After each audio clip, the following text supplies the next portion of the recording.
Hi everyone, welcome to 52 Weeks of Startup. I'm Shen Hu, the founder of Joint Commonwealth Fund, or JCF. So for today, I'd like to share how you can basically secure funding with tokenization. So first off, what is tokenization? Well, you might heard of Bitcoin or blockchain, but you may or may not know what they are. So very simply put, Bitcoin is something that you can see it as kind of a digital gold. But the technology behind Bitcoin is actually called blockchain, which is a way you can think of it as a massive ledger that records transactions, and it's hosted on thousands to tens of thousands of computers worldwide.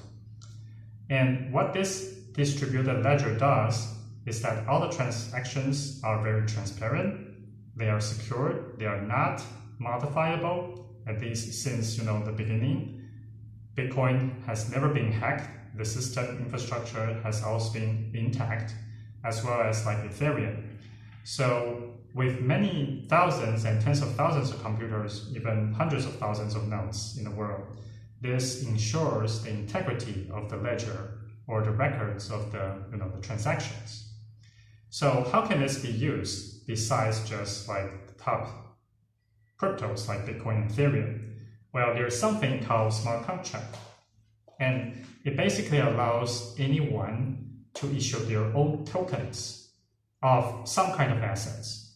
So you can decide like how many tokens you're going to issue, and basically the rules for their issuance and their burning out, withdrawal from the market. You can create your own rules and own tokens. In fact, there's already been tens of thousands of tokens of various kinds being created in the marketplace that are publicly tradable. And this is already forming a 2 trillion crypto market space in the world. So how can you take advantage of this process? Essentially, if you have something, an asset, then you can probably tokenize the rights of these assets into many small pieces that can be held and traded internationally. So think of this as companies issuing their stock shares. Now, the question you might ask is, how can I do this? Okay, so well, the first thing is you have a few years ago there is a popular term called the ICO, initial coin offering. So it's similar to IPO, initial public offering of the stock market. And for a lot of people, what ICO meant was just issuing new tokens in exchange for some funding to support the underlying projects. But many of these projects actually have, they did not have solid fundamentals, and many of them actually are outright scams. Okay, so back in 2017, there were a lot of ICO projects, but since then, the term ICO has a sort of a bad negative annotation to it. However, ICOs per se itself is not good or bad. It's really a matter of the team that's using it. It's a tool, and it really depends on how you're using it. Whether you're using it raising funds for positive purposes, or you're just trying to cheat people out of their money, it's really a tool that depends on the usage. So there's good ICO and there's also bad ICO. So what might constitute as a good ICO? Well, what happens most importantly to recognize is the assets that's underlying the tokens. So let's say if you have a solid business or a project, for example, like a solar energy plant. We recently talked to a solar energy provider, and in fact, they were looking for ways to find like retail investors or individuals to invest into solar panels. And by using something like a tokenization, they can easily create representations of the rights into the investments, into the solar panels, and they can be done through a tokenization process.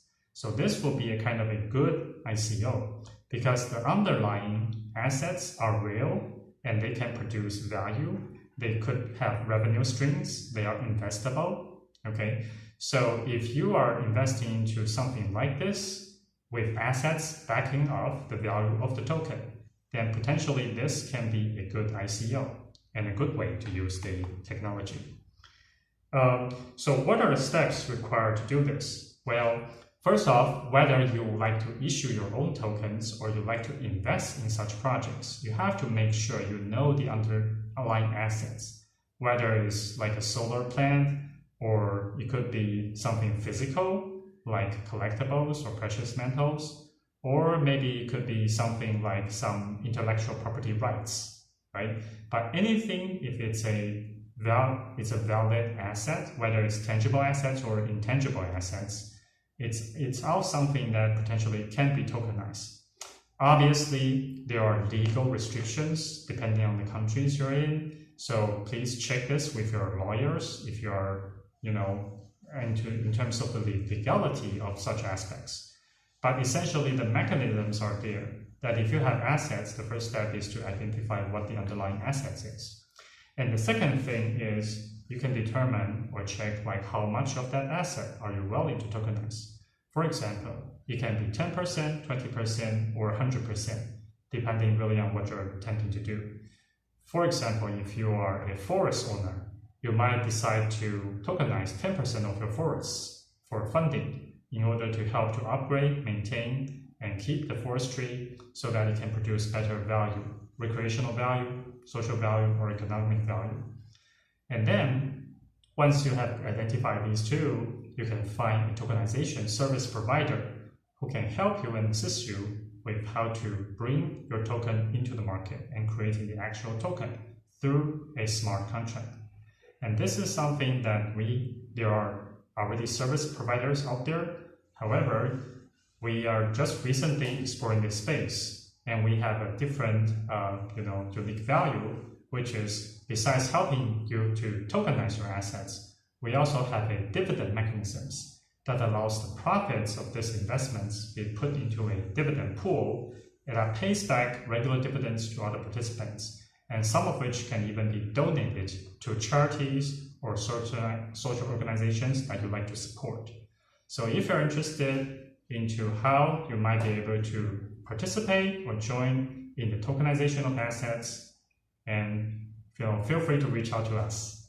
Okay, so 50 Weeks of Startups is my personal recording record of my journey to become a quote-unquote social billionaire, one who serves a social entrepreneur who serves billions of people in the future. That's a 20-year goal for me, but I like to just keep a record of this process for myself and for people to see. So in the hope that this might be a useful content for those who also want to become entrepreneurs, and particularly social entrepreneurs. So if you find our content useful and interesting, please share it with your friends. Invite them to like us on Facebook or subscribe to our YouTube channel. And I'll see you next time. Thanks.